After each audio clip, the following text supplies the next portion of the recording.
அஸ்ஸலாமு அலைக்கும், welcome back to Rehana kitchen. இன்னைக்கு பார்த்தீங்கன்னா ஹிஜாப் வந்து செகண்ட் ஆர்டர் வந்திருக்குது. இந்த ஆர்டர் எங்கேருந்து வந்திருக்குன்னு பார்த்தீங்கன்னா கும்பகோணம் மேலக்காவரி இருக்கு இல்லையா, அங்கேருந்து தான் நம்மளுக்கு செகண்ட் ஆர்டர் வந்திருக்கு.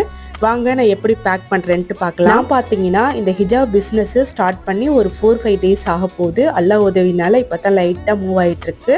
நம்ம கிட்ட ஆர்டர் கொடுக்க போற எல்லாருக்குமே ரொம்ப தேங்க்ஸ். தொடர்ந்து இதே போல சப்போர்ட் வந்து நீங்க நிறைய கொடுக்கணும்னு சொல்லி நான் ரொம்ப அன்பா கேட்டுக்கிறேன். நீங்க எந்த அளவுக்கு சப்போர்ட் கொடுக்குறீங்களோ அந்த அளவுக்கு நிறைய கலெக்ஷன்ஸும் நம்ம ரெஹானா ஹிஜாப்ல கொண்டு வரலான் இருக்கேன். அதே போல இன்ஷால்லா சீக்கிரமே வரப்போற ரமதானுக்காக ஆஃபர்ஸும் கொடுக்கலான் இருக்கேன். ஸோ தொடர்ந்து நமக்கு சப்போர்ட் பண்ணுங்க. நீங்க வந்து நம்ம கிட்ட ஹிஜாப் ஆர்டர் பண்ண போறீங்க, இல்ல ஹிஜாப் பத்தின டீடைல்ஸ் வேணும் அப்படின்னாக்கா ஒன்லி வாட்ஸ்அப் பண்ணுங்க, கால் பண்ணாதீங்க. நம்ம கிட்ட ஹிஜாப் வாங்குறவங்க எல்லாருக்கும் ஒரு சின்ன ரிக்வெஸ்ட், உங்க கைக்கு ஹிஜாப் கிடைச்ச உடனே அதை ஓபன் பண்ணும்போது கண்டிப்பா மறந்துடாம வீடியோ எடுத்துக்கோங்க. ஓகே, இன்ஷால்லா அடுத்த வீடியோல பார்க்கலாம். ஹிஜாப் ஆர்டர் பண்ணணும்னு நினைச்சீங்கன்னா ஸ்கிரீன்ல தெரியுற நம்பருக்கு ஆர்டர் பண்ணிக்கோங்க.